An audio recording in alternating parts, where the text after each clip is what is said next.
Hi, I'm EM Gist, and you're listening to the Marvel Card Collectors Podcast.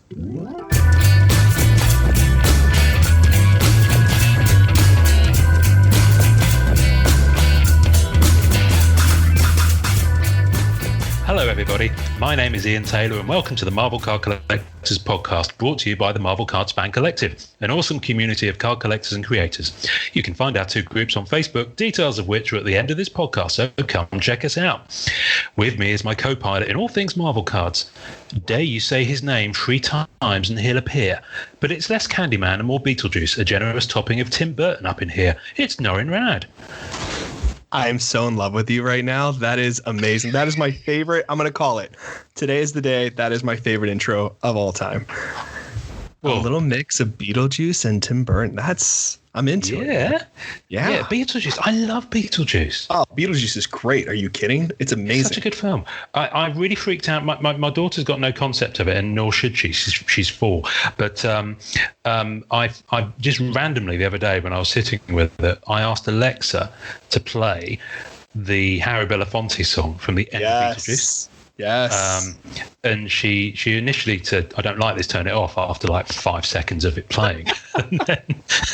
and then she was kind of cool with it. And then I played Deo, which she really didn't like. So. Deo. Oh my God. I love that dinner scene. So good. So good. Oh, just brilliant. Anyway, the reason I went there is because we have a guest. And I'm super excited. Erik Gist is with us. How you doing, on the guys? Podcast. Welcome, hey, my man. Sir. And folk might know you as EM Gist, because that's what you're kind of credited as, certainly in our sphere of topics. So welcome. So you're West Coast. Whereabouts are you? Just north of San Diego in a little surfer town called Carlsbad. Oh, okay. Oh, so you're literally right on the doorstep of Upper Deck.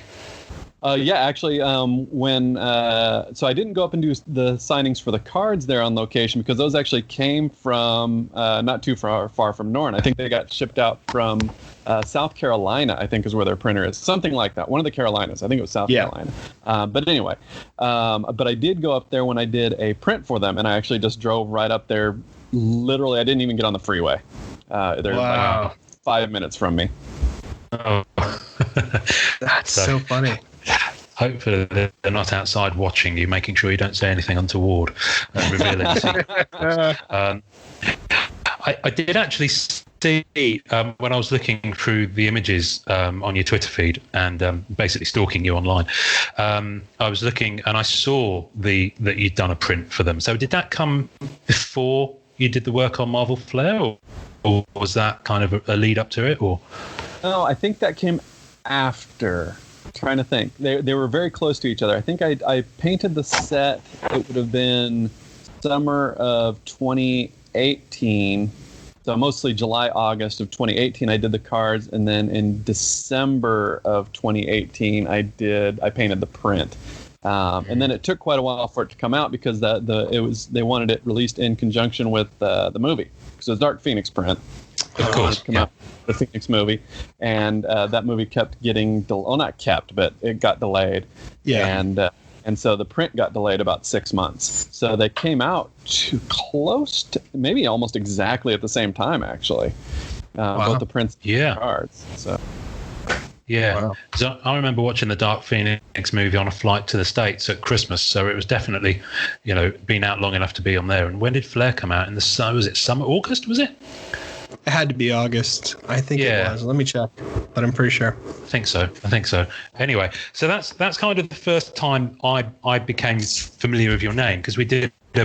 I know you listened to the Marvel Flair episode where we kind of reviewed the set, but we also did a preview episode a few episodes before that, and we were kind of looking through the list of artists, and And knowing you were already familiar with Erik at that point. Yeah, because I hit him up because I was so desperate.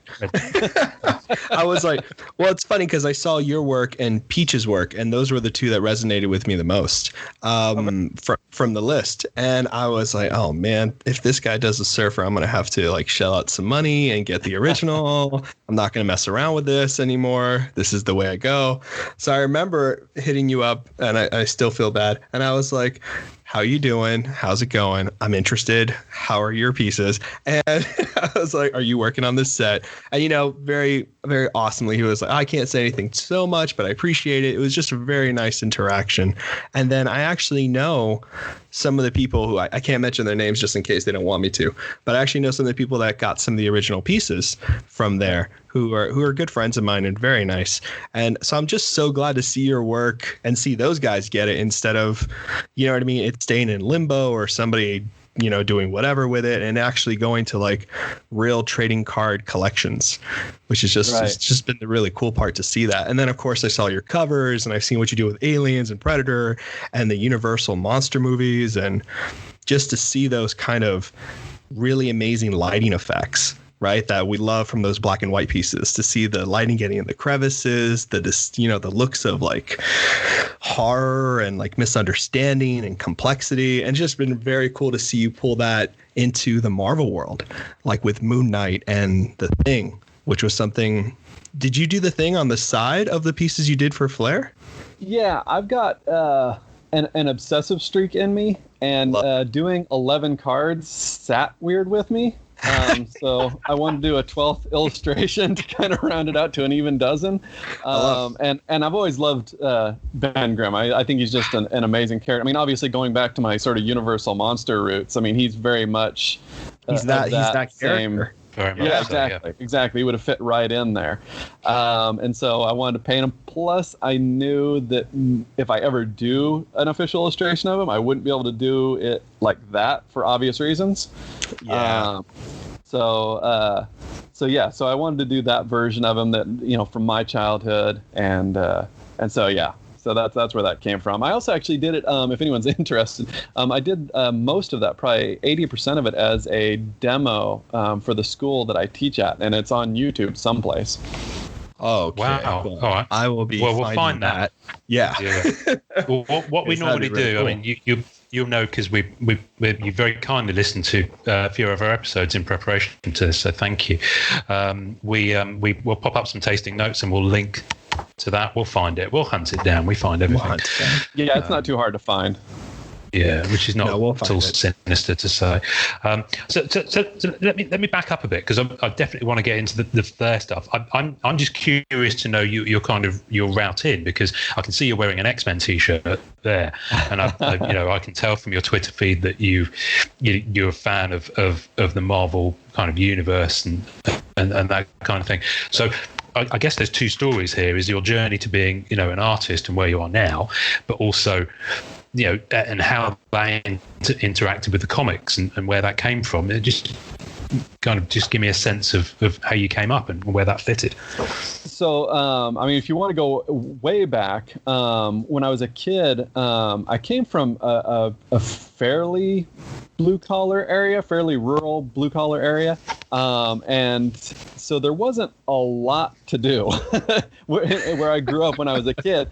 So mostly I did sports and I was into comics. So those were kind of my two things when I was a kid, sports and comics. And the two actually were oddly interconnected because I had an older brother and my dad, and they were both also into sports. Well, when my dad was coaching the local high school wrestling team before either my brother or I were in high school, we would go to the dual meets. And we would go there, and on our way, I was just a little kid at the time. I wasn't really interested in watching, sweaty high school boys roll around on the mat, even though I wrestled myself. It's just not, spectating it didn't interest me. Right. So my mom would always stop at the local 7-Eleven that was on the way, and I would pick out a comic book or two every week. And that's kind of how I originally got into comics. The first one I ever remember buying was the Art Adams Asgard Wars X-Men annual. That has Storm on the cover wielding, yes. I'm trying to remember the name of her hammer. It's not Stormbreaker, it's Stormbringer, right? Is that right? Yeah, You might I think be that's right. Yeah. That seems right to me. So anyway, it was her version of Mjolnir. And that was kind of how she initially got her powers back, because before that I was only familiar with her as sort of the biker powerless Storm, because I started reading comics shortly after she lost her powers. So I didn't know, the goddess of weather version at that time.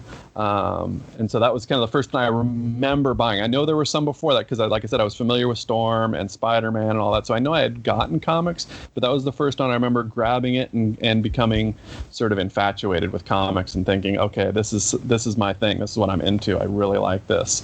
So then every time an X-Men comic came out, that was the one I grabbed for an absolute certainty. Whereas before it was just kind of whatever had a cool cover.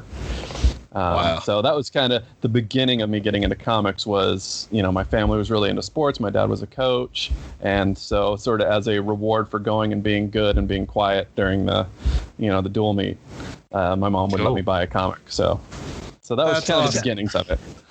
So if everyone's into the kind of sports and the wrestling, did the comics have anything to do with you going into doing art as a career? Absolutely. Absolutely. When I was a kid, and this is a story people always kind of laugh about, but again, 1970s, 80s, rural area, I didn't know people drew comics for a living. I mean, I thought, they were whatever, plumbers and electricians, because that's what all the grown men around me, that's what they did for livings, right? So I thought they did that. And then on the side, when they got home in the evening, they drew comic books, just like I went to school. And then when I came home, I drew. I sketched and drew. So that was kind of my mindset. And I didn't really realize it until I got into my later teens, say 15, 16. And then I went to my first San Diego Comic-Con when I was 17. And that was when it really clicked to me. It's like, oh, this is a profession. This is a job I can actually strive towards. And from that point on, I started working really hard at trying to do interiors, which I was miserable at. But I tried really hard, and I worked really hard at it. And then eventually I found out about a local school that I actually teach at now called, at the time it was Jeff Watts Art Instruction. Now it's Watts Atelier. But I teach there now, and that's where I went to school, and that's where I learned to draw and paint, and got exposed to guys like Phil Hale and Alex Ross, Glenn Orbick.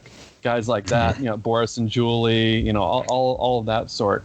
And then I realized, it's not so much, although I would love to do interiors, I realized that what I really liked was the mythology and the characters, and I wanted to paint them more realistically. And so that kind of got me on my journey to where I end up now. Before that, it was comics. I wasn't really interested in painting that much at that point, other than, being into the artists. James Baum, I was big into Doc Savage when I was a kid. Obviously, I was familiar with Boris, Frazetta, stuff like that, but it wasn't really, for some reason it clicked when I specifically saw Glenn Orbick's stuff and when I saw Phil Hale's stuff. It really clicked with me, and that was kind of, they're probably two of my biggest, more contemporary influences. Wow. I can definitely see all of that. That's amazing. Wow. That's really cool. So Glenn Orbick was actually my teacher's teacher. So I knew Glenn before he passed away. Yeah. Glenn, wow, that's nice. Jeff Watts, who was my teacher. In fact, are you guys familiar with Glenn's work that much? I've heard of him. I'm not that familiar. I think, Norrin, you're more familiar. I am more familiar with that. I have to look it up to make sure I'm thinking of the right thing. But yes, I've seen a couple of his pieces for sure. If you find his Weapon X card that he did for one of the sets back in the 90s, a 96 set, I think. I don't remember exactly which set it was, but it was a 96 set. And he, the model for Wolverine, for Weapon X in that painting, is actually my teacher, Jeff Watts. Oh, wow. Yeah. That's amazing. And then eventually I got to meet Glenn, obviously down the road a bit, and he was a wonderful guy, and I actually got to work with him on some stuff before he passed away. But he and his life partner were both just fabulous artists, and Laurel, she's still around and still does some comic work from time to time. So. Wow. I'm gonna have track that down and lay eyes on that. I can't podcast and type at the same time, as you no doubt have heard on some of the episodes. So I'm going to track that down for the tasting notes, because I need to lay my eyes on that. I love hearing these stories behind. So this is just an aside, because as we record. We just released episode 50 that I know you've listened to, the Julie and Boris interview. And in one of the Instagram posts, because Julie, bless her, has been really kind to help promote the episode and push that some posts for us. But then we run a group called Marvel Masterpieces Collectors. So every day I do a daily masterpiece card, which is just a card from any of the 10 Marvel Masterpieces sets that have happened since 1992. And so I chose the Julie one for the day after the episode dropped that we talked about, which is the Doctor Strange one. Mm-hmm. Right. With the hands. And she commented and said, "Oh, a bit of trivia for you. That's Boris's hands." That's hilarious. Made me laugh. So I love hearing these kind of stories about, he was referenced for it and things like that. So I'm definitely going to track that image down. And I'll probably just going to have to do. I just didn't know who the artist was, and certainly hearing the story behind it is wonderful. Yeah, I think we're going to be able to draw a grid eventually and just go from photo reference to photo reference on this giant poster, and we'll sell it to the group, and you can see everyone's photo credit. Absolutely. Yeah, I think that's the next step. I think logical next step. We'll cut you in, Eric, because you were here. Obviously. The idea was when you were here when the idea was formed.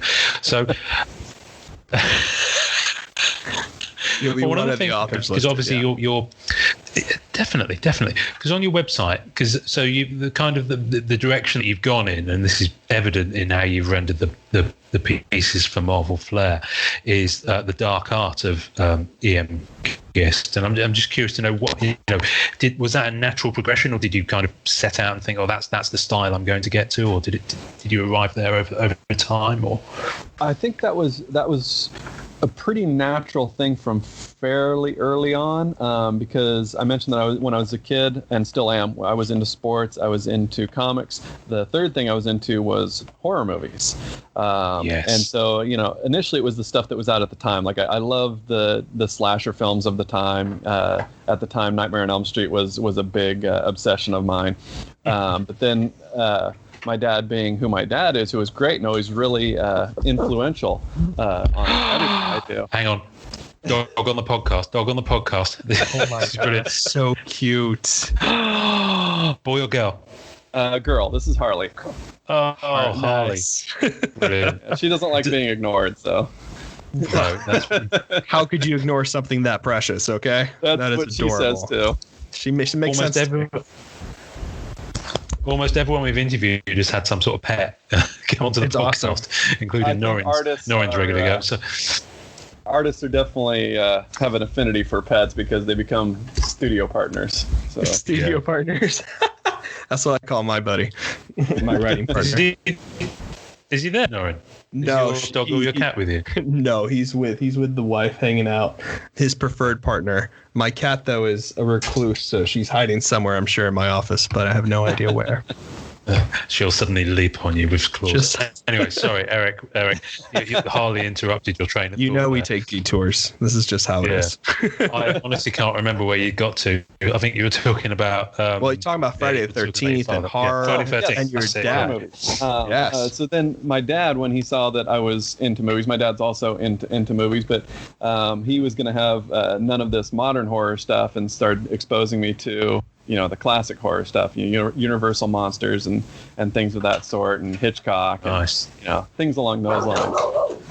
So that's my other dog. That's Remy. He thinks he's tough. Remy. But so then he exposed me to that stuff, and I fell in love with it, and just have loved just film in general, but especially stuff with interesting cinematography and lighting. So noirs, horror films, things of that nature. Huge Coen Brothers fan because their movies are just always. Beyond being amazing directors, just beautifully shot. Each frame is a little illustration. So that's also been a big influence on my work. Well, it's funny. I was just rewatching Raising Arizona, and I just I do not give that movie enough credit in terms of like lighting and how it was shot, because it captures that whole area so fantastically well. Yeah, and My wife and I actually just recently rewatched that too. I hadn't seen it in quite a while, so yeah, we rewatched it. That's great. Yeah, such a classic though. So good, so good. Ah, what a good piece. Yeah, and lighting, especially in horror movies, right? Lighting is masterful. Right. Yeah. It is the very defining feature of what makes horror, either it being noir or not. For instance, a recent movie that came out called The Witch. I don't know if you've seen that one. Absolutely. Yeah, that's all done in natural lighting, candles, all the hardcore hard stuff, not studio lighting. And it really captures those shadows and those depths of blacks and all that kind of stuff really brilliantly well. But your image, your work does that too. And I think that's one of the things I kind of was so drawn to it by, is that your sense of lighting, the lighting from below, giving that fire camp type of lighting is so distinct in the pieces. Like that's so interesting. And so thank you. Yeah, it's fascinating. Yeah, absolutely lovely. So for your pieces with Flare, that lighting was obviously somewhat of an inspiration for those Flare cards, which are so massively unique over, some of the other cards from the set, which I love that.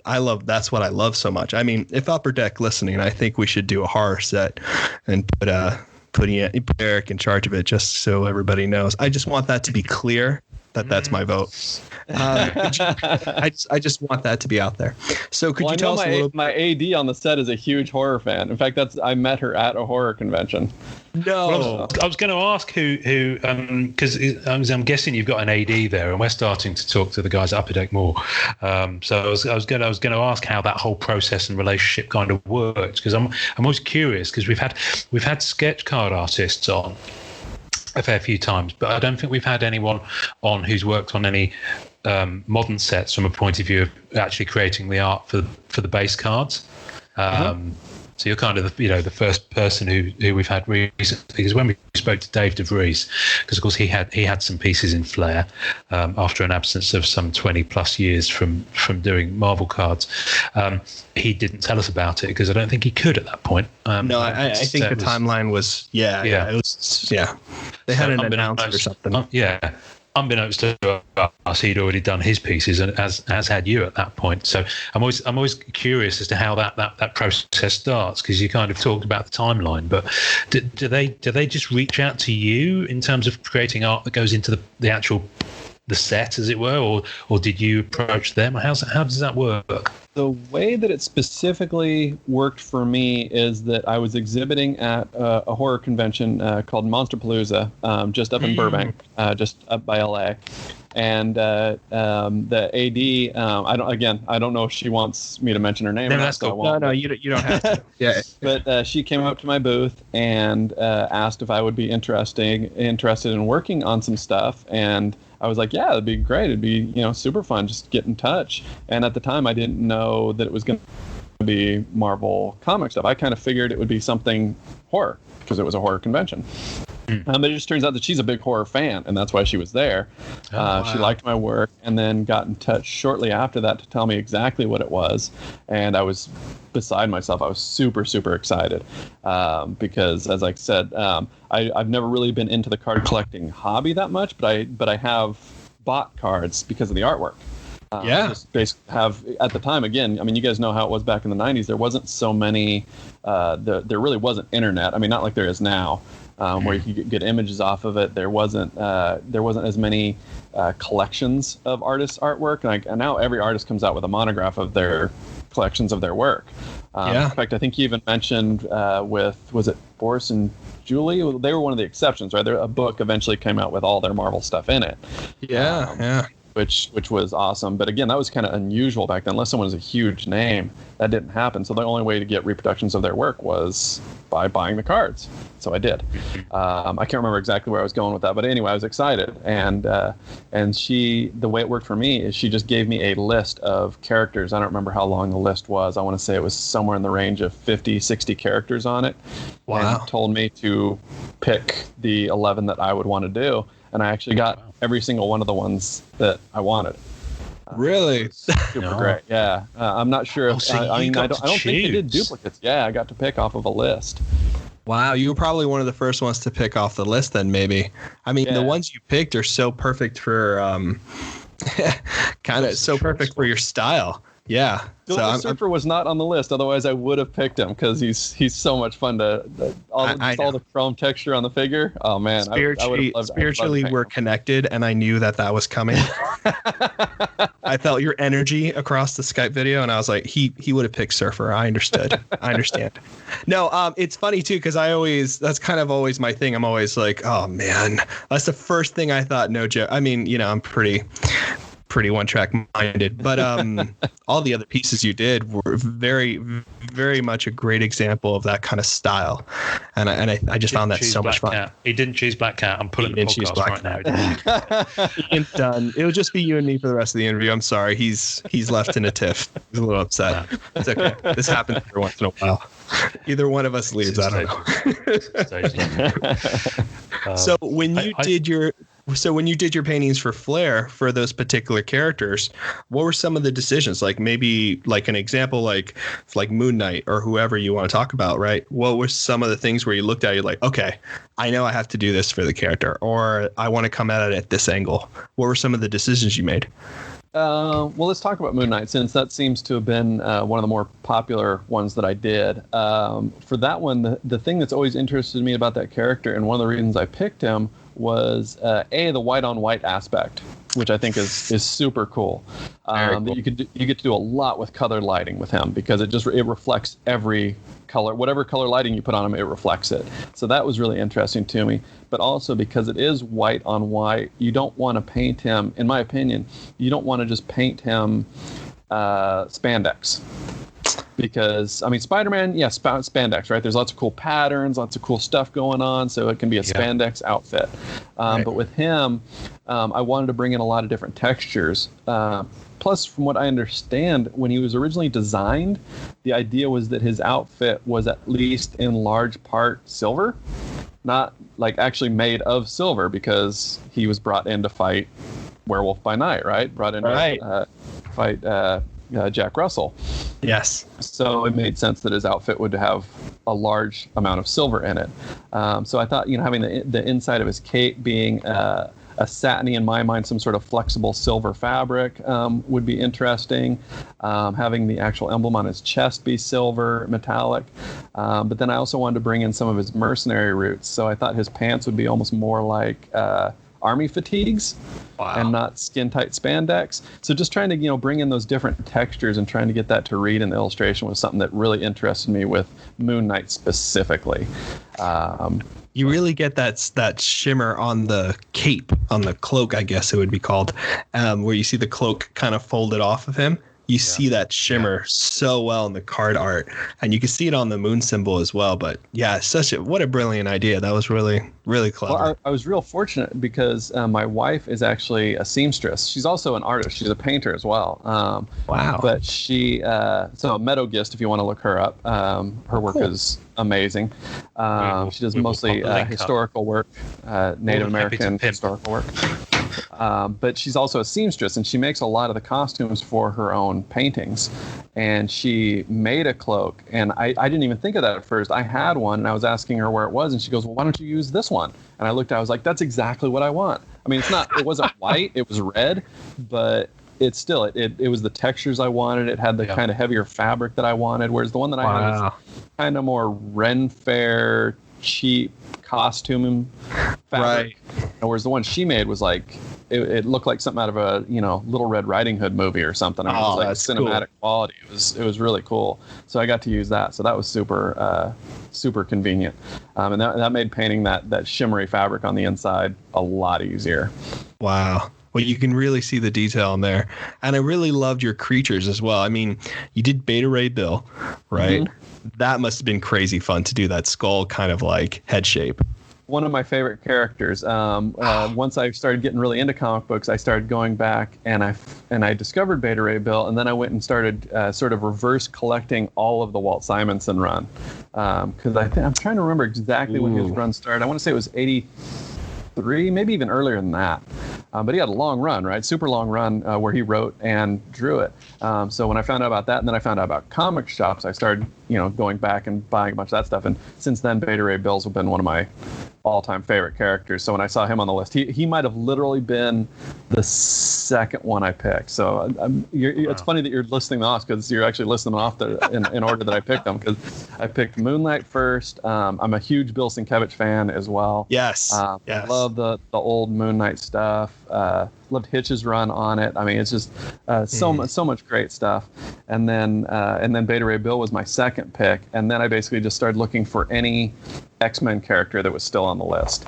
Nice. So I got Wolverine, which was awesome. No kidding. I was about to say, man, you got two of my favorites for sure. I mean, Wolverine, you got the claw shadows right on his face. That was brilliant. And then the Rogue one is just so powerful. Like, she's just doing this really great pose. I mean, that was smart. And then you get to use that silver again with that X on the back wall behind her. Yep. Really sick. Yep. So yeah. So those were super fun. Actually, my buddy Jim Pavlik, who you guys may want to get in touch with. I know he would love to be on the show. Jim's a really good buddy of mine. Yeah. He got to do Beast. So yes, I know that's such a good one too. He did a great job. His Beast is phenomenal. All his stuff in that set is phenomenal. Yes, we all really liked a lot of his stuff. He did Magic too, right? I think. Yes. Yeah, he still is. He actually. I don't know if I would even be allowed to say this, but he can't get in trouble for me saying it. He's actually got a bunch of Magic cards that he's back on Magic now. So he'll have some Magic cards coming out here over the next year or two. I think we're usually about 8 months ahead on that. So he'll be having a bunch of Magic stuff coming out here pretty soon. Oh, he did. I mean, just phenomenal job. Oh, okay. Yeah, Magic the Gathering. Yeah. That's because you've worked on that set too, right? Magic the Gathering. You've done cards. Yeah. In fact, I should have one coming out here before too long, which maybe I'll get in trouble for that. But yeah, I'll have one coming out here before too long as well. I don't remember exactly which set it's on. So I can't imagine I'd get in trouble for just saying, yes, I have done some Magic work that is yet to be released. But yeah, it'll be out there. Well, that's a great matchup for your work. I mean, that's such a cool set. I always love looking at the art on those. I don't collect just because that's for a collector's world, that's a whole another beast that I can't even imagine dipping my toe into. Just so much. So much volume. I mean, they put out just tons and tons of cards constantly too. Yeah, but I love the artwork, and I like looking up artists on those sets because they're always just so interesting and just such different styles too. Yeah, so just amazing. Wow. What I like about I just want to before we move on from the Moon Knight, one of the things that I like about the Moon Knight and the Wolverine is the entirely black background. That they're against, because that's obviously with Spidey you've got a little bit going on, because Spidey against the black background would look a bit weird, but the Moon Knight, it just absolutely works. But the Wolverine, you so rarely see Wolverine in such a dark setting like that, especially with that costume. You think about when that costume was kind of really prevalent in the comics, and it was all very bright and very garish and very 90s for the most part. But the interesting thing about Moon Knight is what that makes me think of is have you seen the recent HBO series continuation of Watchmen? I haven't yet. I want to, but I haven't yet. It's absolutely astonishing. We're 4 episodes in. There's only 9, and it's Damon Lindelof who did Lost, but then he did The Leftovers, which was just a tremendous series. Leftovers was great. Yeah, Leftovers. Yeah, very very challenging, but which is good. Very well written. Anyway, Moon Knight feels like he could be a character in the Watchmen series. Oh yeah. Just when I look at it, it's something about the texture of it just feels like it could have stepped out of that show. So also, when you watch that, it's funny you should say that, because one of the references that one of my buddies always makes is that he says that my stuff always looks like an illustration that would pop out of an old 50s radio drama. That's how Watchmen always kind of felt to me as well, right? A lot of the designs felt very pulp, very very radio drama-y, in a good way. Minutemen, isn't it? Yeah, exactly. Yeah. So so it's funny you should say that. Yeah, I'm just hugely influenced by a lot of older stuff. So yeah, that's great to hear. And anytime your stuff gets compared to Watchmen, it's It's classic. You're doing something right. You're doing something right. What I find interesting is that Rogue is very rarely kind of got that gritty BAFTA thing going on. Which sorry, that's a random because no, you're English right. I mean, comedy reference, but Rogue for me though is like, I love the original X-Men movies, but I think it was a missed opportunity for the Rogue character because she is one of the strongest women in X-Men, right? Especially with her, especially with her powers and things that she has going against her. I remember watching the 90s cartoon and her being able to slug it out with anybody. And, the temperament and not the precious Southern belle, but the kind of the grit, right? The kind of cool, fast comment kind of thing that Rogue has. And I thought your posture very much especially with that eyebrow raised, that was very. She's one of those characters that often is hypersexualized as well, which I'm not necessarily, I'm not necessarily completely opposed to that. But when you look at who she is, one of my favorite runs was, I think it was drawn by Silvestri, and it was the run where it was her and Wolverine. Actually, technically, it wasn't her; it was her body, but she was the sort of residual personality of Carol Danvers. Yes.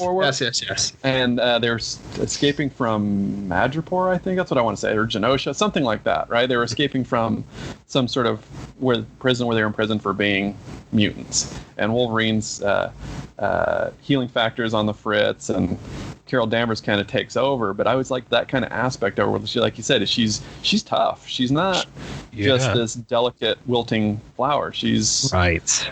She's a tough character and who can hold her own, and I wanted to bring that out a little bit more, where it's kind of okay, I've been playing it soft, but now literally the gloves are off.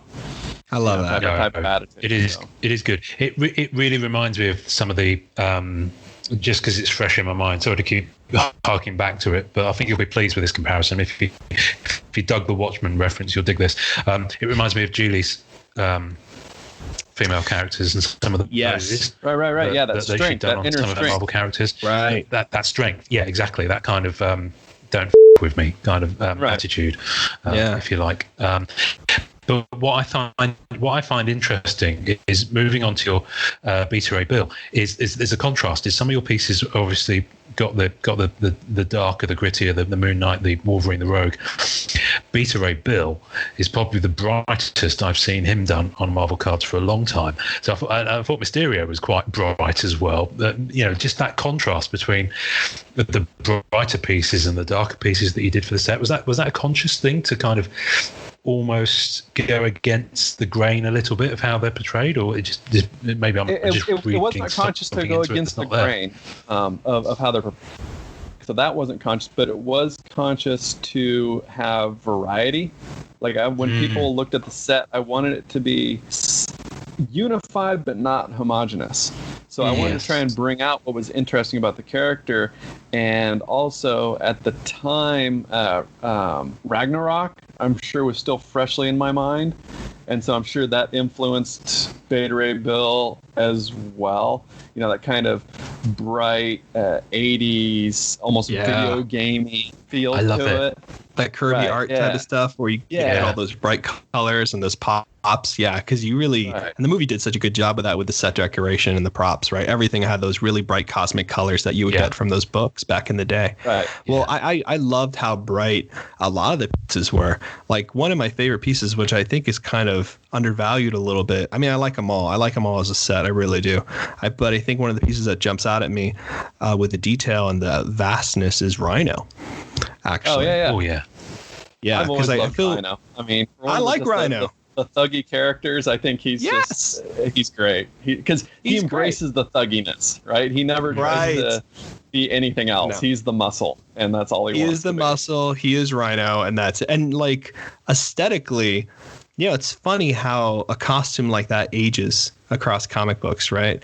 And especially 2020 now, where you get a guy in a Rhino suit, that seems odd, right? But then you see what all these artists do with it, and movies always try to put a technical aspect on it, or all this other kind of stuff. But there's something with your realism where you get all those crevices in the rhino. So you get that head sculpt and it looks like those deep, dark eyes and then rhino. And then the positioning that you give in your camera looking up at rhino is that your horizon is all the way at the bottom of the frame. Right. Yeah. And you give this beautiful kind of like fisheye where the horizon goes up on the sides. So it gives this really cool, like dome-like look at rhino as he charges through, this open desert.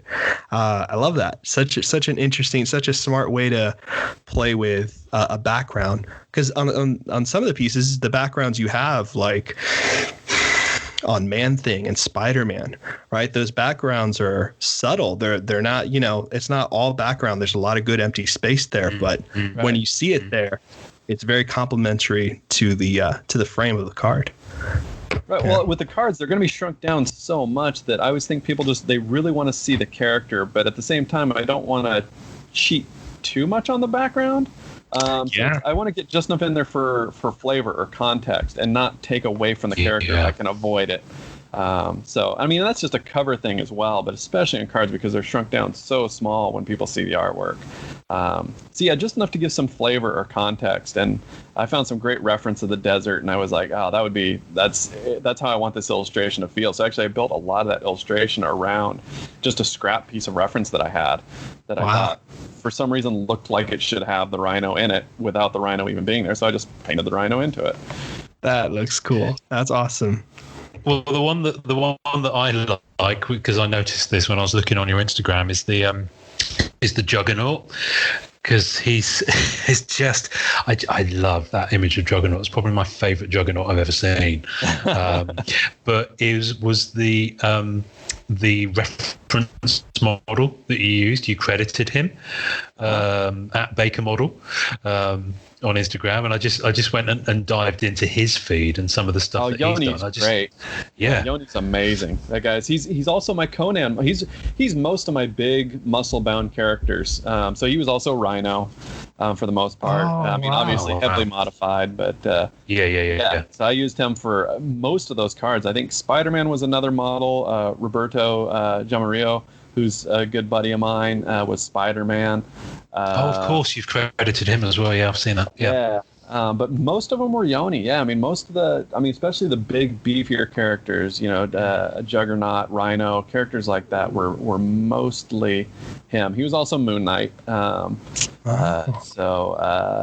Who isn't a big, beefy character necessarily, although he's a big guy, but, regular big. Needs to be able to handle it himself. Yeah. Well, he was a heavyweight boxer, right? So he's still obviously a big dude. That's right. Yeah. You referenced it, and I just want to talk about it because it's more recent. Your Conan cover, I thought was absolutely amazing. Because I saw that come up on my feeds as I was looking through stuff. So is that a Marvel series? Because I've noticed you've been posting about doing covers for a few Marvel series recently, including the giant size X-Men, Phantom X, right? Which I saw coming up. Is that a fairly new thing for you? Or have you been doing Marvel covers for a while now? That's a bit of a tricky answer. The short answer is yes, it's a fairly recent thing. The first one I did for them was the 80th anniversary Crazy issue that they did. I don't know if you guys saw that, but they used to have Crazy, which was sort of their Mad magazine back in the 70s, early 80s. Yes. Well, they relaunched a little one-off, which they did with several books for their 80th anniversary. I did the variant cover for that. So that was the first one I did. And since then, up until the shutdown, I'd been doing about 2 or 3 covers a month for them. Oh, wow. Okay. Most of them were Conan, because I'm actually the regular artist on Conan. So really? I took over after, and I apologize if I'm butchering his name, but Esad Ribic. I took over for after him after the first 12 issues, which is incredibly intimidating. But he's phenomenal. So, but yeah, I was the regular cover artist. Oh, of course, only 2 of them came out, but I've painted 6, I want to say 5 or 6, but only 2 actually came out before the shutdown. I'm not sure when the series will start back up. I know that it is going to at some point, but I don't know when. Yeah. But so yeah, I'm actually the regular cover artist on that, and then the others have been either fill-in covers or variants of different types. So yeah, so that's been a fairly recent thing. Now the reason it's a more complex answer is that I had actually done the covers to the Haunted Mansion for their Disney Kingdoms line. Oh, okay. So, wow. Which you'd be surprised when you see them. They don't really look like my work. They're a little bit different. But it was super fun to do because, again, my favorite ride at Disneyland, and we're like 45 minutes from Disneyland. So, so yeah, it was super fun to work on that project. So that's why it's a little bit more complicated answer. But yeah, the short one is yeah. Only since about last July, about the same time the card set came out, they started having me do covers. So. I was about to mention the Haunted Mansion one later in if we got to it, but I love that. I love the three ghosts going through, and you have the high wire with the crocodile painting on there. Just what a great way to get kind of the entrance, and they're kind of like looking back at you and like bringing you into the place. It's just love the perspective, like being escorted. Well, looking up. Yeah, it was super fun. So sick. Fun. I love that glow effect too. That must look really amazing. Like the original must have a really interesting like look to it. That's why it looks actually a little bit different, because the original is actually just graphite drawings, and then I digitally colored them. No way. Yeah. So they are fully rendered graphite drawings. So they basically look like black and white versions of the final cover, and then in Photoshop, I colored them myself in Photoshop to get them to the finished level. We might talk after this, just so you know. Just small conversations. Yeah, you're going to be disappointed by that conversation. No! I knew it. It was too good. I knew it. It's okay. I'll cry to myself. Ian, you might have to take over for a little while. I got to go to. No, that's quite all right. And nobody puts Norrin in the corner. No one puts Norrin in the corner. Is that a general thing for your finishing of pieces? Does that apply to the ones that you did for Flair as well, or do you they're vary? oil paintings. They're wow, usually oil paintings. That was actually a bit of an exception. And if you want another story, I've got another story. Oh, always. When I was working when I was first breaking into comics, or not too long after I broke into comics, DC contacted me and asked if I wanted to do covers, and I said yes. And they said, well, we need to figure something out because you're an unknown, and we're not going to pay painted cover rate, but we don't want to ask you to do painted for not cover rate because that wouldn't be right. So we need to figure something out. So they went on my blog, and they found a graphite drawing that basically that same technique that I had done for something else. He said, well, this is great. Can you do this? And I said, yeah, I can do that for a comic cover. And so then that led to a Halloween, they didn't call it Halloween, but like their horror or dark art variants, whatever they're called, but basically Halloween variants. And I did two consecutive years of that. And the second one I did was Deathstroke. And that went over very big. It was sort of a Deathstroke, Friday the 13th mashup. And that went over very big for me. At the time, that was probably one of my breakout sort of jobs. And then over at Marvel, who had been talking to them, they saw it and they said, oh, this is great. Can I show this around? Because I'd only been showing them my oil painted stuff. I said, yeah, go, whatever. That's cool.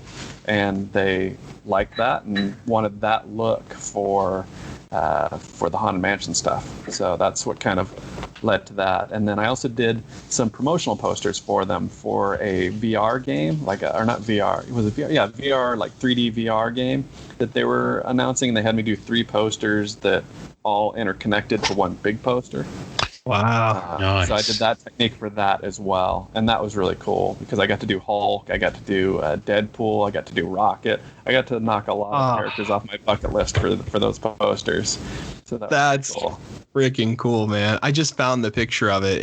It's amazing. I can 100% see someone thinking of Haunted Mansion when they see that technique for the Deathstroke one where he's in the swamp with the knife and the blood dripping down. That was really interesting. I love that. That's freaking awesome. Wow. I've got to ask, you've mentioned that you're ticking characters off your bucket list. Have you done a Black Cat? Have I done a Black Cat? Not yet. I would love to do a Felicia, but I have not painted her yet. No, but no one's waved a sweaty wad of cash at you to do it yet, have they? No, not yet. But yeah, she would definitely be on my certainly on my very short list of female characters. Unfortunately, that's not something I'm really known for, so I don't get approached to do a lot of. Oh, how interesting! Upper Deck, if you're listening, Upper Deck, come in, Upper Deck. Come in. That's crazy. So yeah, not that they necessarily negate it. So if they send me a list, again, I got to do Rogue, so Yeah, that was super cool. But yeah, I don't get, that's not usually what I get approached to. Like if you looked at a lot of the stuff I've been hired to do for Marvel, again, it leans very much towards the darker elements, the noirish elements. So Phantom X, obviously a more noirish, very noir influenced character. I've done Morbius, who obviously vampire. Oh, right. So yeah, things along those lines are usually what I get approached to do. Yeah. Conan, obviously, is more along that kind of pulpy, type of look. Well, so that's I can't imagine. I can't imagine Yoni posing for Black Cat, but I'm sure he'll give it a go. Have a word. Just because it's there and it's been there for the 50 odd minutes we've been talking now, and I just noticed it on your Instagram feed as well. The Luke Skywalker, the Mark Hamill that you've got over your right shoulder, is just drawing my eye constantly because it's beautiful, absolutely beautiful. Is that done for any particular for work, or was it just a fun that was thing done as a sample for Marvel? They the same, I believe it was Crazy, the same editor that I had on Crazy asked if I was interested in doing Star Wars stuff, and of course I said I was. I'm a huge Star Wars fan. Mm-hmm. And he said, well, we need something to show them. Do you have any Star Wars stuff? And at the time, the only thing I really had that was anything even vaguely recent was a painting of Captain Phasma. So he said, well, send that over. If you have time to do one of the original trilogy characters, that would go a long way. So I just happened to have a gap in my schedule, and so I painted Luke and sent that over. And they ended up having me do a fill-in cover for the Kylo Ren series that just wrapped up right before the shutdown. Wow. So I did the fourth cover. I think it was the fourth cover in that series. So yeah. Wow. Nice. I'm going to have to track these down. Because I'm absolutely loving the stuff. The stuff on your Instagram feed, the deeper I go, I'm just like, oh, he's done that. Oh, he's done that. It's brilliant. I mean, the Frankenstein that you've done. I love Frankenstein. No kidding, man. You must love Frankenstein. Because you're getting... It's just astonishing. I think my favorite thing about that Frankenstein piece, I think Ian and I are looking at the same one on Instagram. Yeah. With the progression pieces on it. Yes. And I think what you did so well, which I don't see often done to this degree. I know what you're going to say. Yeah. Those eyes. Yeah. You make them watery. Like you made them watery, bloodshot, but also the eyelids are sitting on just right, where like it doesn't look like the eyeballs are sitting just right in that like the way they're looking. So it feels very much like it's a composite of people's bodies into this Frankenstein that's kind of stitched together. And that look has just like this sorrow but vacancy. Yes. I mean, it's just so magically captured. Is that referencing from the movies and then obviously your own take on it, or like what did you have to go through to get that? I had clean. Two different stills that I worked from that were, I don't know if they were actually, I think they were actually publicity shots. But yeah, I mean, anytime you're working with, someone like Karloff in Jack Pierce makeup, it's not, I mean, it does a lot of the work for you. So yeah, I can take a little bit of credit for the color, but most of it is just a marvelous actor underneath marvelous makeup. So he did a great job doing that out of focus thing on the ears a little bit, like on the side of his faces. Like that really goes a long way because it feels like an actual Hollywood monster universe, Frankenstein standing right in front of you. I like playing with that effect a lot in my illustrations, like a lot of sort of photographic artifacts. I like putting in or injecting into paintings, usually not to that degree, but if you look at a lot of my pieces, you'll see little subtle, photographic artifacts that I leave in there that make it look like it's shot through a lens rather than, being. I'm not really interested in doing it like hyper realistic. I want it to be cinematic, theatrical. So realistic, but realistic in a fantasy type of more than real. That's kind of what I'm shooting for in my work a lot. So yeah, I dig it. I love that. That's such a smart choice. I feel like that's such a brilliant choice there. Really, really is. Yeah, and I'm looking at your Pumpkin King as well inside of a frame. I think probably at one of your booths or something like that, and you can kind of see that, not necessarily the artifact, but where you decide to light and what you decide to keep in shadow. Right. Yeah. Well, I'm just gonna jump back to Flair a minute, because there's the two pieces that really hit my wheelhouse are Groot and Doctor Strange. Yeah. I absolutely love the Doctor Strange because it's just the way that the light works with his hand so prominent in the frame. And he's such a handsome devil. Handsome devil. But he's out. But the way you've got the cloth hanging on him as well. You've gone for the older costume on that. Yeah, they wanted specifically for that set. They wanted the 90s costume. So I even got to do them with the porn stash. I love it. So yeah, they were very specific about the era of costume that they wanted for that set. I love it. He does look a little bit like Alec Baldwin. Something about it. And this is where you're going to tell me, oh yeah, he came in and sat for me. I think that's your face. That's me. I knew it. I said it. I knew it. I looked at it. I thought so. One, because you said that handsome devil, and I was like, well, I would do the same thing if it was me. I was like, wait a minute. I recognize those eyes a little bit more. We're not talking about the Groot. We're still talking about Doctor Strange, or we moved on to Groot, because that was the other one. About Doctor Strange, yeah. No, that was a good choice, because you definitely fit that profile, my friend. That really is a good shot. And I like the expression you put on there too. It's very Doctor Strange of that era. I love that. Yeah, I like, Doctor Strange is an interesting character for me, because I always feel like there's a sort of an undercurrent of maybe not insanity, but I don't think that he's completely right-minded. Right. Even though he's obviously very intelligent and very good at pretending to be normal.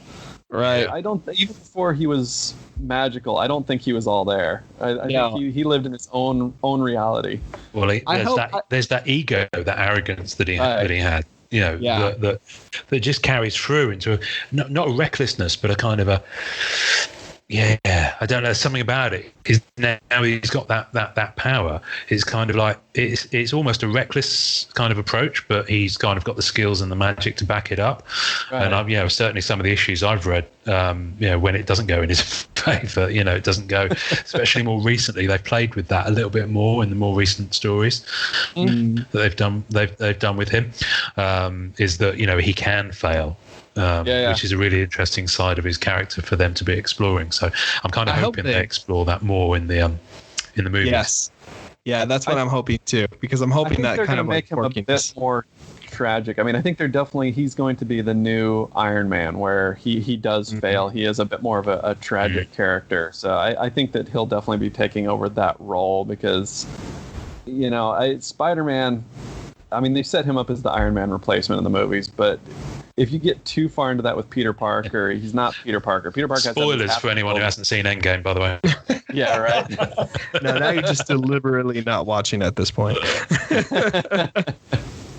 Yeah, 100%. Yeah, once you do that with Peter Parker, you're moving into like older Peter Parker, Spider-Verse kind of like scenarios where you kind of have that kind of departure there for sure. Yeah, I can see that happening with Strange, and I always like that about Strange, because you go from someone who knows so much about sorcery, so much about the outer worlds, right? Knowing so much about the cosmos. They kind of did that in the Avengers game, where he was strangely more detached and less like he came from the same world as everybody else. Yeah. And I'm definitely hoping that's something they kind of pursue, because that's what makes the character interesting for me, right? It's not that he's an oddball, but that he's very much detached in a funny kind of quirky way, but not like, you know what I mean? Where it's like too mature. Absolutely. Yeah. That's what I'm hoping. When your reality is surreality, it's gonna do some weird things to your head. And like I said, I think he started off a bit off. Yes. So then being inundated with all of the information, like you said, that he has, it's gonna mess with him. Plus, I'm sure there's a certain detachment that comes from knowing the end. Right. Yeah. Things play out the way that they're supposed to play out. So. Yeah. Kind of a line between madness and, hopelessness, that kind of like in between, right? Love that. Absolutely. I think that's faith, isn't it? Yeah, right. Exactly. Yeah. I just want to touch on Groot. No, I just wanted to touch on Groot because was that your choice to put that speech bubble in there? Yeah, it was actually, and I wasn't sure they would let me do it. I love it. Oh, you've got, is that the original? Yeah. Well, that kind of answers one of my questions: is how big are these pieces? No, you do not. I'm never certain. 11 by 14. I'm never certain. Wow. So yeah, that's actually the last one left. Is it really? Oh. Yeah. Wow.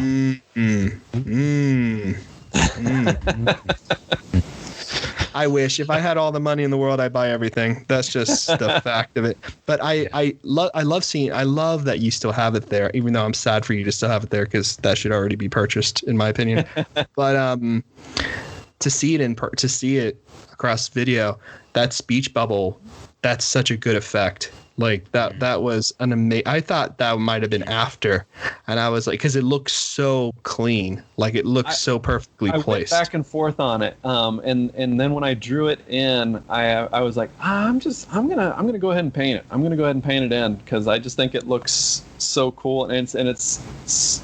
I mean, it's always been a part of his character, but now it's such a huge part of it. It's iconic, right? It's pulp culture at this point, right? I mean, I think anybody who looks at that and disagrees with it right up front might be forgetting to take into account that with your style and that being a lovely contrast with text and comic book font in a card, there's no other card in the series in a while. I don't remember every card. I know a lot of the cards. Seeing speech bubbles. I've never seen someone do that before, and I think that was an ingenious way of handling it. To Upper Deck's credit, they never even mentioned it. Good for them, because you did the right thing. Yeah, do it. I think you killed it. So the background in Groot, the color, is that more of a teal? Yes. Like that color? Wow. It's like a dusky teal, I guess. I don't know I love that. Dusky teal is, but yeah. I think it's a bit more pumped up, a bit bluer on the actual reproduction. I think just because of the slightly dustiness of the card. It's stuff they do. A little bit more well, it's also they just can't. The printing process. I mean, you're dealing with CMYK, so typically will be a little bit off. No, you can't. I mean, it's not stuff you can help. You know what I mean? It's no. If it could be helped, they would do it. You know what I mean? Especially with the amount of time and money and everything that goes into this process. You know what I mean? If there was something that could be done, it would be. But I love that piece. It's actually one of my favorites for sure. Oh, thank you. So speaking of time, and I've completely forgot what I was going to ask. How kind of long? Well, there's two parts to this question. I guess the first thing is you're pretty busy. Then you've done quite a lot of work on the covers over the past couple of years, and you've obviously done the Flair stuff, which I think. How long did those take you? Those 11 pieces? I think you mentioned it, but apologies, I've forgotten already. All 11 pieces? How long did it take, or each individual piece? Well, generally, both would be. I'm just curious because obviously we love hearing this stuff. Yeah, this is. Yeah. I want to say that from the time I got the job to the time I was finished, it was roughly 2 months, but I wasn't working just on that because like I mentioned earlier, I also teach, and I'm also doing covers for a God of War comic, and I was also doing covers for a Call of Duty Zombies comic at the same time. It sounds a lot crazier than it is, just because of the way the pacing worked out. It worked out okay, because whenever you're working on a third party thing, approvals generally take a little bit longer. So you kind of turn in a sketch, and then you have a week. Yeah. So it's not as crazy as it sounds. Although that's the busiest I've been in a long time. But yeah, so it was about 2 months from the time I got the job to the time I finished. Maybe a little bit longer than that, because I was a little bit over deadline. But the paintings ranged. The Moon Knight took me the longest, and I want to say that was about 10 days, but again, I wasn't just working on for 10 straight days. Yeah. It took me let's call it about 4 to 5 days of actual work. And then the quickest one, oddly enough, would have been Spider-Man, and I did that in one 24-hour marathon painting session. So it was Wow. Yeah, it would have been 3 days of normal work, but it took me 1 day. So. Wow. Okay. Well, I guess my next question was you've kind of already touched on it. Was you obviously teach. I'm guessing that's pretty full time, or takes a big chunk of your time. Yeah, I mean, my classes are 3 hours long, and I usually teach 5 or 6, and then there's a little bit of out of class time, but usually right about that. So whatever. Oh, okay. 20 to 25 hours a week. So yeah. Wow. Okay. It's just how you fit it all in is just boggles the mind. Thank you for doing it. My wife is very patient. My wife is very patient because there's times she doesn't get to spend a lot of time with me. So yeah, but it sounds like she kind of understands the wheelhouse that you're in because she's also creative herself. Oh, she definitely understands how much time it takes. She just, I think, sometimes wishes I wouldn't take on as much as I do. So, okay. But like I said, she's very supportive and very patient. She's actually painting right now. So. Okay. That's awesome. Well, I guess when Marvel comes calling, you've got to kind of go with it. Sounds, if you've had this history of being such a fan from a very early age. It's what I've been working towards. Yeah, I mean, I'm 45. Yeah, I'm 45 now, and I started doing freelance illustration when I was 29 or 30. Before that, I was working in video games.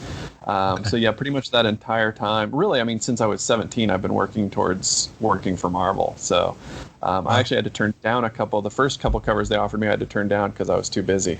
So then once I knew that they were interested, aside from the Haunted Mansion stuff, the first like real Marvel characters that I was doing, that they asked me, I had to turn down because I was just too busy.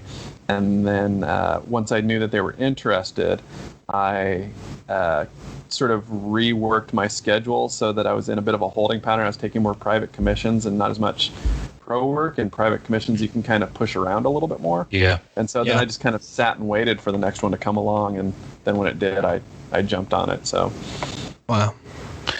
Well, if they come calling and they come back, then they're obviously keen. to work with you. So you must be doing something right. I try not to say no 3 times.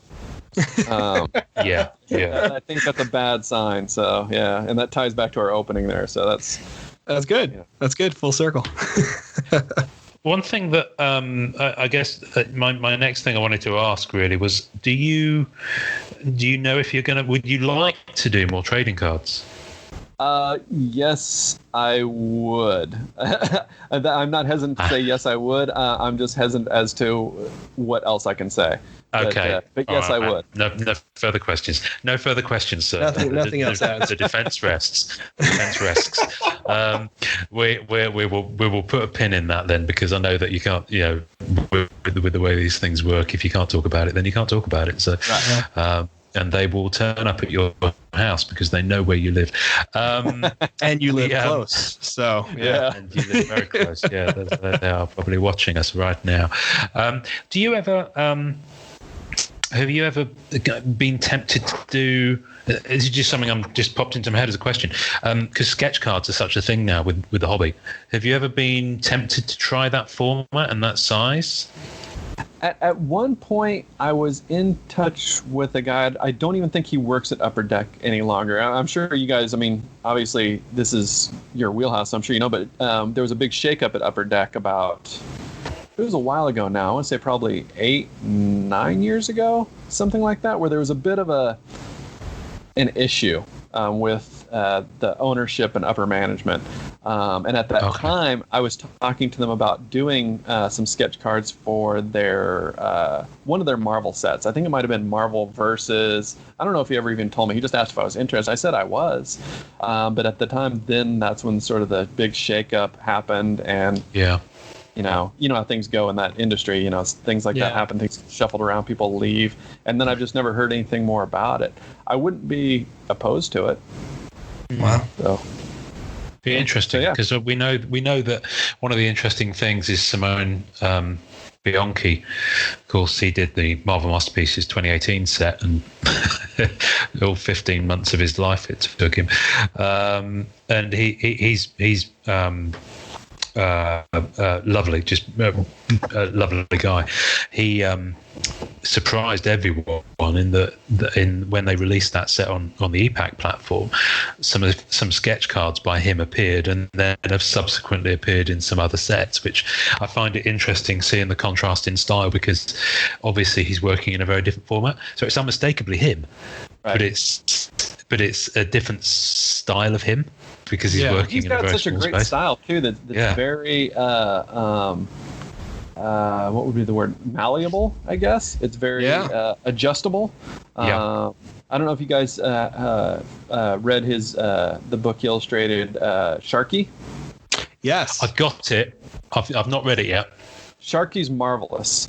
Let me make a suggestion to you. If you're gonna get Sharky, also get the other Millar World book. It's called Bandits, Space Bandits, I want to say. Pick up that series as well. Yeah, I've got a lot of them.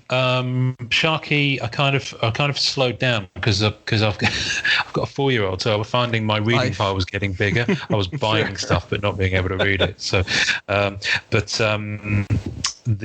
work in that is very linear. Or not very, but more almost like stained glass, kind of in a way. Oh, interesting. And it's very marvelous. But then he also is capable of doing very much more rendered real, and I wouldn't say realistic necessarily, but more painterly. Work. Closer to what I do. Right? He's very capable of bridging that gap. I don't know if my work would adjust as well. I think I'd have to get tiny brushes and paint. Pretty much the way I do, because it's how I paint. But Simone is much more versatile than I. Yeah, I love that though. So you mentioned earlier about doing comic book pages and panels and stuff like that. Is that something you're also doing on the side, or do you primarily try to stay to covers and those bigger illustration pieces? I stick to covers and bigger illustrative pieces, but I am not opposed to doing interiors, and I have done interior samples. Cool. But I've never been offered a job that I could justify doing. I've been offered interiors before, but the page rate just wasn't something that I could justify all that time. Yeah, to do it the way I would want to do it, I couldn't do it fast enough. So it'd be very, very difficult. At some point, I may just go ahead and do my own book. And see if I can get it published, or maybe do an online web comic or something, because it's something that fascinates me. I do love it. I've just never. I was better at painting. I was better at what I'm doing, and so that's what I started getting work doing. Wow. Well, if you ever do a Kickstarter, I'm in line on that one. So. Yes, sir. Very much so. I was just scrolling through, because you mentioned Miller World. I was scrolling through because something I saw on your Instagram, and I'm trying to find it. In the midst of trying to find it, I've just seen your sketch commission you did of Lance Henriksen, which is just jaw on the floor, because I think he's such an interesting looking man.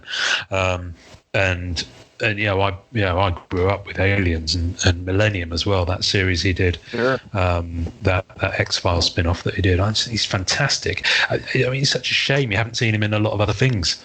And he's getting on a bit now. B and C movie stuff. A lot of B and C movie stuff. So you'd have to. I mean, now that we don't have video stores, you'd have to go combing through the direct-to-video files to find a lot of Mr. Henriksen stuff. But have you seen Near Dark?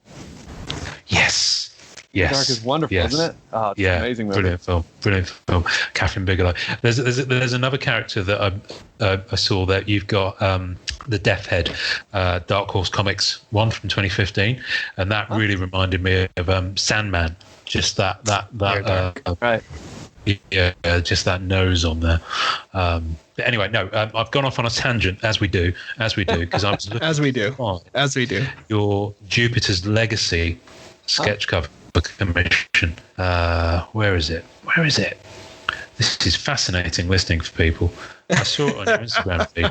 But anyway, that's it. So I'm guessing you've read the Jupiter's Legacy series that Frank Quitely I just read that issue. That's the only one I've read. I'm going to now read the others, but that was actually a commission for a gentleman who's a big fan of it. And I read that issue just to make sure that, just to familiarize myself with it. Yeah. But I'm hooked. I'm definitely going to go and read the rest of it now. It is utterly astonishing and worth waiting for, because Frank doesn't move at a fast pace, and so the second volume took a little bit of time to appear because they wanted it to be right. But it is absolutely astonishing as a series, and just the combination of his artwork and the writing. But they've made a not sure if it's a movie or a Netflix show, but it's filmed. It's in the can. It's coming. So I'm very much looking forward to that. Anyway, Sorry, I just went off on a tangent of what I did actually is live and on air. I dived into your Instagram feed and just started getting really excited about all the stuff I was seeing. So, We've never done that before. We've never done that. Well, no, forgive me for gushing all over the place. So aside from obviously, shutdown, I'm guessing you're just staying, keeping your head down, doing some work and online teaching and things like that. Yeah, that's exactly what I've been doing. Yeah. Doing obviously stuff got shut down for a little bit, but then a project came my way that, again, I can't talk about as of yet, but something I'm working with. I can say that I'm working on something with Dark Horse. I'm doing some covers for them for a series that will be out at some point down the road. Wow. So I'm doing that. Conan, as I mentioned, is currently on hold, but hopefully it won't be too long before that changes up. And then I think that's and then just private commissions here and there, filling in the gaps with private commissions. So cool. Well, listen, I really appreciate you making time in your schedule you and so on much, your Sunday. Yeah, not a problem at all for jumping on with this. If you were to, where can people find you? Yes. Where can people find you online? Pimp yourself, sir. Tell them where to go. Instagram is always going to be your best bet. I'm pretty good about responding to direct messages there. That's where I post most often. My Twitter is more about things that catch my eye, not as much about me. So a lot of that is just me sharing other stuff that interests me, artists that I've discovered, artists that have influenced me, things like that. So less about me directly and more about just things that interest me and sharing things like that. But my Instagram is more where you're going to find regular updates with my artwork. And then there's also my web page, which is just erikgist.com, ERIKGIST.com. That I don't update all that often. For gentlemen like yourselves, Comic Art Fans is a good bet. I have a gallery on there, and I put stuff, most of the stuff that I have for sale ends up on there at some point or another. So yeah, those would be most of the places. But yeah, Instagram's always usually your best bet. That's the place that if you want to get in touch with me, I'm usually pretty good about responding to direct messages there, and that's where my work is most up to date. No, it's brilliant. I mean, I understand what you mean about the website side. I know it's easier to update Instagram than it is to actually, Twitter with a website. So absolutely, it's definitely worth. It's definitely worth taking a trip. Erik, thank you. Yes. Yeah, no problem. Thanks for having me on. Jumping on. Yeah, dive in. I just did. We will. We'll pop links to everywhere folk can find you in the tasting notes for the episode. We'll be sure to link those on our social media posts as well. You can believe that. Embarrassing. This is where people usually say, "No, I've never listened to your show. I don't know what you do." Do you know how we usually sign off our episodes? I do know how you sign off your episodes, but you'll have to remind me of the exact wording. Noreen, what do you say normally? Now it's usually happy. No, just kidding. It's usually enjoy collecting. I just can't help myself. It's just, so bad. But sir, please take us out, and thank you again for everything. Thank you, Erik. All right. Thanks for having me on. And you said it's enjoy collecting?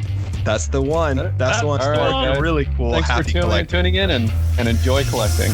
Thanks for listening to the Marvel Card Collectors Podcast.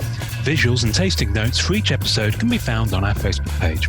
You can subscribe and leave us a voicemail via our home on anchor.fm/MCCP. We're also on iTunes, Spotify, and all major podcast platforms. Please take a second to subscribe, like, and review our show wherever you get your podcasts. Our podcast can be found by Googling at the MCC Pod, which will also find us on Facebook, Twitter, YouTube, and Instagram. Our Facebook community is at MCCW, Marvel Card Collectors Worldwide, and MMC, Marvel Masterpieces Collectors. The great music we use is called Rocket Power by Kevin MacLeod. Thanks to the collectors, artists, and creators who support the Marvel Cards Fan Collective. We'll see you next time, and remember, it's a small hobby but a fun one. Make mine Marvel and enjoy collecting.